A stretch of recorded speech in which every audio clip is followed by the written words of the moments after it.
اعوذ باللہ من الشیطان الرجیم بسم اللہ الرحمن الرحیم سورۃ الحدید آیت نمبر 25 لقد ارسلنا ہم نے بھیجے رسولنا اپنے رسول بالبینات نشانیاں دے کر وانزلنا معہم الکتاب والمیزان اور اتاری ان کے ساتھ کتاب اور ترازو لیقوم الناس تاکہ لوگ سیدھے رہیں بالقسط انصاف پر وانزلنا الحدید اور ہم نے اتارا لوہے کو فیہ بأس شدید اس میں لڑائی ہے سخت ومنافع للناس اور اس میں لوگوں کے منافع کے کام ہیں ولیعلم اللہ اور تاکہ معلوم کر لے اللہ من ینصرہ کہ کون مدد کرتا ہے اس کی ورسلہ اور اس کے رسولوں کی بالغیب بنا دیکھے ان اللہ قوی بے شک اللہ قوت والے ہیں عزیز اور زبردست ہیں صدق اللہ العظیم۔ آیت مبارکہ کے اندر اللہ سبحانہ و تعالی ہمیں اپنے پیغمبروں کے دنیا میں بھیجنے کے مقاصد سمجھا رہے ہیں۔ پہلی بات جو کہی کہ ارسلنا رسلنا بالبینات، ہم نے اپنے پیغمبروں کو بینات دی۔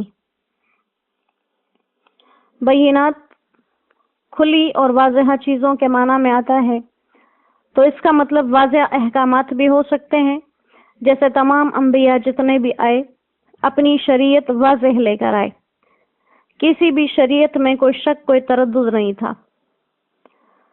اور یہ مطلب بھی ہو سکتا ہے کہ بینات سے معجزات اور نبوت اور رسالت کے واضح دلائل ہوں، تو وہ بھی اللہ سبحانہ و تعالیٰ نے تمام انبیاء کو عطا فرمائے۔ ہر نبی کو بے تحاشا معجزات عطا فرمائے گئے اور ان کی نبوت اور رسالت کے واضح دلائل دیے گئے۔ تو دونوں میں سے جو بھی مطلب لیا جائے مطلب درست ہی ہے۔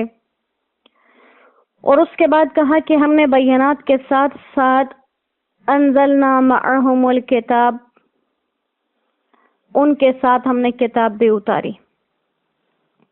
وہ بینات چاہے معجزات ہوں یا رسالت و نبوت کے واضح دلائل، اور اس کے ساتھ ساتھ احکامات کی تفصیل کے لیے کتاب نازل فرمائی۔ اور کتاب کے اندر پھر یہ نہیں تھا، اگر صرف پیغمبر آتے، کتابیں نہ ہوتی اور سارے احکامات زبانی سنائے جاتے، تو پھر بھی امت کے لیے بہت مشقت کا کام تھا ہر چیز کو یاد رکھنا۔ اور اگر صرف کتاب آ جاتی، کوئی پڑھ کے سنانے والے نہ ہوتے، کوئی اس پہ عمل کر کے دکھانے والے نہ ہوتے، تو پھر اس کتاب کو سمجھنا مشکل ہو جاتا۔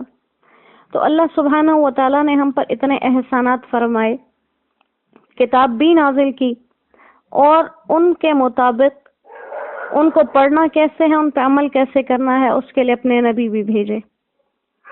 جیسے آپ صلی اللہ علیہ وسلم کو دنیا میں بھیجا گیا اور قرآن کریم کی ایک ایک آیت کر کے، کبھی رکوع کر کے، کبھی مختصر صورتوں کی شکل میں آپ صلی اللہ علیہ وسلم پر احکامات نازل کیے جاتے رہے اور واقعات کے ساتھ نازل کیے جاتے رہے، تاکہ انسان ان تمام چیزوں کو آسانی سے سمجھ سکے۔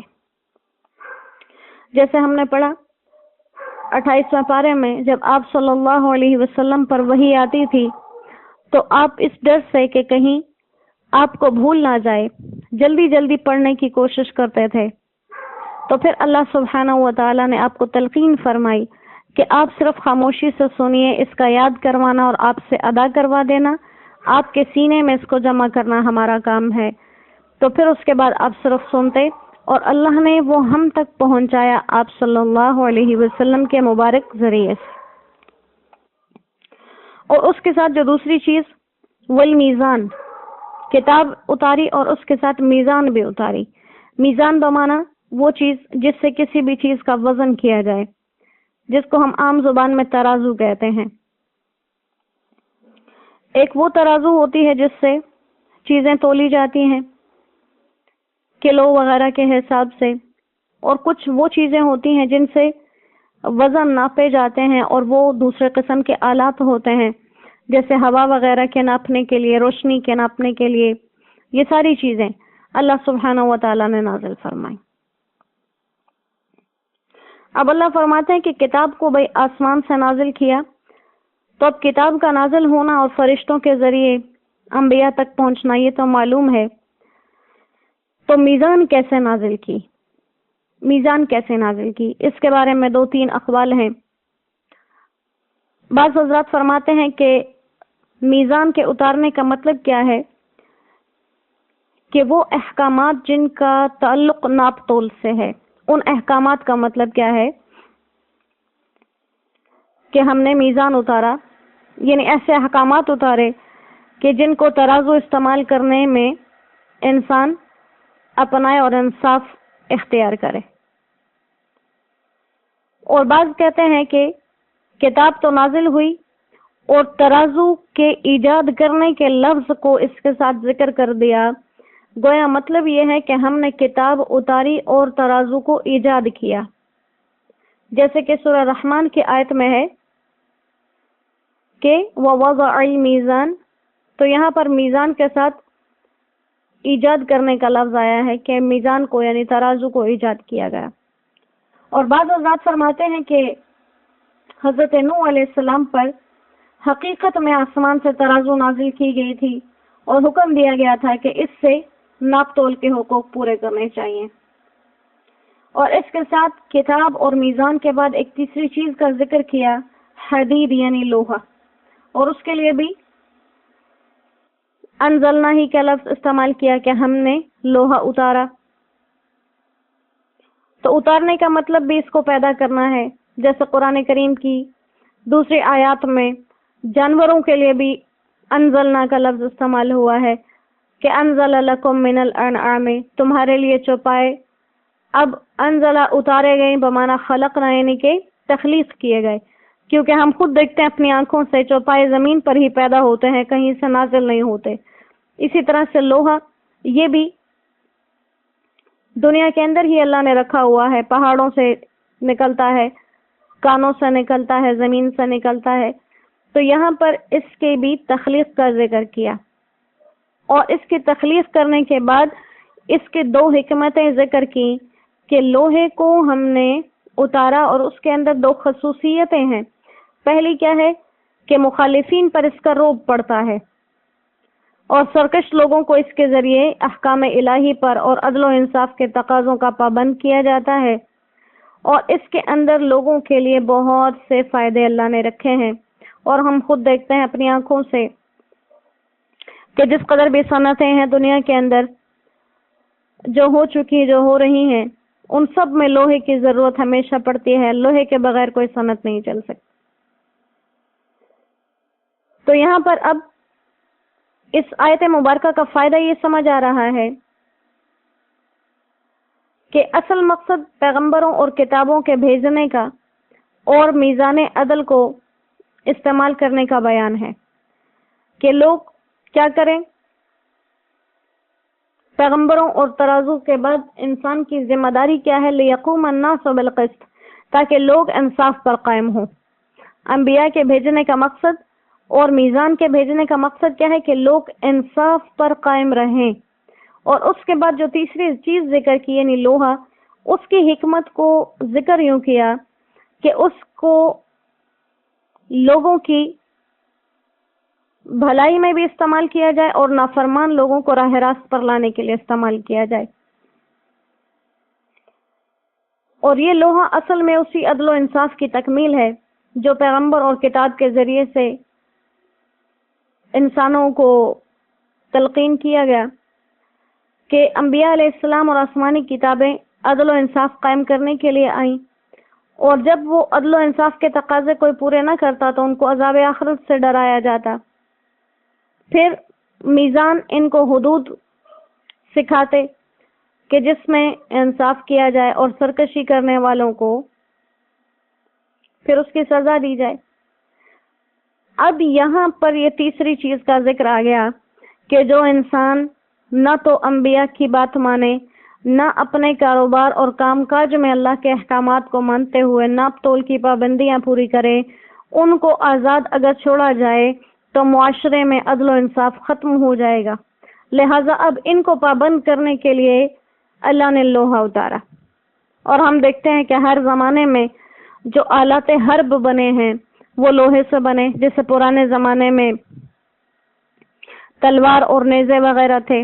موجودہ دور میں جتنی بھی بندوق یا پستول وغیرہ استعمال کی جاتی ہے وہ بھی اسی سے بنتی ہے۔ تو اللہ نے یہاں بتا دیا کہ اصل میں یہاں پر قرآن کریم نے دنیا میں تو عدل و انصاف کو قائم کرنے کے لیے دو چیزیں اصل قرار دیں، ایک کتاب اور دوسری میزان۔ کتاب سے حقوق کی ادائیگی معلوم ہو اور میزان سے وہ حصے جو دوسروں کے حقوق سے متعلق ہے متعین ہوں، اور انہی دونوں چیزوں کی تکمیل کا نام ہے لیقوم الناس بالقسط، تاکہ لوگ انصاف پر قائم رہیں۔ اور جہاں کہیں لوگ نرمی سے نہ مانیں، کتاب کی بات نہ مانیں، معاشرتی حقوق کو نہ پورا کریں اور وہ اپنی حدود سے نکل جائیں، تو پھر ان کو حدود کے اندر لانے کے لیے حدید یعنی لوہے کا استعمال مجبوری کے طور پر کیا جائے، کیونکہ وہ لوہا یا وہ اوزار اصل میں عدل و انصاف کے قیام کے لیے نہیں ہے۔ تو اس سے ثابت ہوا کہ اللہ نے اپنی مخلوقات کی اصلاح کے لیے اصل میں تو تربیت اور تعلیم کو ذکر کیا کہ قرآن کے ذریعے ان کو تعلیم دی جائے، میزان کے ذریعے ان کی تربیت کی جائے، لیکن یہ اصل نہیں ہے۔ یہاں نہیں یہ کہ تربیت سے پہلے مار پیٹ کی جائے، تربیت کی جائے اور اس کے بعد بار بار سمجھانے پر بھی اگر کوئی انسان باز نہیں آتا تو اصل میں پھر ان ایسے لوگوں کو، حد سے بڑے ہوئے لوگوں کو راہ راست پر لانے کے لیے مجبوراً اس کا استعمال کیا جائے۔ اور کہا وَلِيَعْلَمَ اللَّهُ مَن يَنصُرُهُ وَرُسُلَهُ بِالْغَيْبِ، کہ ہم نے یہ جو آلات ایجاد کیے اس لیے ایجاد کیے کہ مخالفین پر روب پڑے اور لوگ اس سے اپنی صنعتوں میں فائدہ اٹھائیں، اور پھر قانوناً اور ظاہری طور پر اللہ تعالیٰ یہ جان لیں کہ کون لوہے کے آلات کے ذریعے اللہ اور اس کے رسول کے مددگار بنتے ہیں اور دین کے لیے کوشش کرتے ہیں، جہاد کرتے ہیں۔ اور قانونی اور ذاتی ظاہری طور پر اس لیے کہا کہ ذاتی طور پہ تو اللہ کو سب معلوم ہے، لیکن جب انسان ظاہراً کوئی عمل کرتا ہے تب وہ اس کے نامہ اعمال میں لکھا جاتا ہے۔ تو اسی لیے کہا کہ قانونی اور ظاہری طور پر اللہ دیکھ لیں کہ کون اس کی اور اس کے رسولوں کی مدد کرتا ہے بن دیکھے، کیونکہ اگر ہم نے اللہ کو دیکھ لیا، اگر ہم نے اس کے رسول کو دیکھ لیا، اگر ہم نے ان کاموں کے ملنے والے اجر کو دیکھ لیا، تو پھر ہر انسان ایک لمحے میں اپنی جان لٹانے کی پرواہ نہیں کرے گا، لیکن وہ جان لٹانا فائدے کی بات نہیں ہوگی۔ ایمان وہی کامل ہے، ایمان وہی قابل قبول ہے جو بالغیب ہے، اور ایمان کے ساتھ یہ بالغیب کی شرط ہی اس لیے ہے کیونکہ دیکھنے کے بعد جو ایمان ہے وہ ایمان قابل قبول نہیں۔ جو مشاہدات کا ایمان ہے وہ قابل قبول نہیں۔ ایک حدیث مبارکہ کا مفہوم ہے، جیسے آپ صلی اللہ علیہ وسلم نے صحابہ کرام رضوان اللہ علیہم اجمعین سے پوچھا کہ سب سے بہترین ایمان کس کا ہے، تو وہ فرمانے لگے فرشتوں کا۔ آپ صلی اللہ علیہ وسلم نے فرمایا نہیں، انہوں نے تو اللہ کو دیکھا۔ اللہ کو دیکھنے کا مطلب یعنی کہ وہ ایک ایسے جہان میں ہے جو اللہ کے قریب ہے۔ پھر فرمانے لگے کہ پھر انبیاء کا، فرمایا نہیں انبیاء کا بھی نہیں، ان پہ تو وحی آتی ہے۔ فرمانے لگے صحابہ کرام کہ ہمارا، فرمایا نہیں، تم بھی تو مجھے دیکھتے ہو، مجھ پہ وحی اترتے ہوئے دیکھتے ہو۔ سب سے کامل ایمان اس شخص کا ہے جس نے مجھے نہیں دیکھا اور مجھ پر ایمان لایا۔ تو ایمان یہ بالغیب جو ہے یہ زیادہ قابل قبول ہے، اور یہی انسان سے اصل مقصود ہے کہ جس رب کو دیکھا نہیں اسی پر یقین لانا، اسی پر ایمان لانا، اور تمام چیزوں کے کرنے کو اس کی طرف منسوب کرنا کہ جو آج سے پہلے ہوا، جو آج ہو رہا ہے، جو آئندہ ہوگا، یہ سب اسی کے قبضہ قدرت میں تھا، ہے اور رہے گا۔ اللہ کریم اس پہ ہمارے یقین کو مضبوطی عطا فرمائے اور اللہ سبحانہ و تعالیٰ اپنے اس کتاب کے ذریعے، اپنے اس کلام کے ذریعے ہمارے دونوں جہانوں کی رہنمائی اور بہتریاں ہمیں عطا فرمائیں۔ وآخر دعوانا الحمد للہ رب العالمین۔ السلام علیکم ورحمۃ اللہ وبرکاتہ۔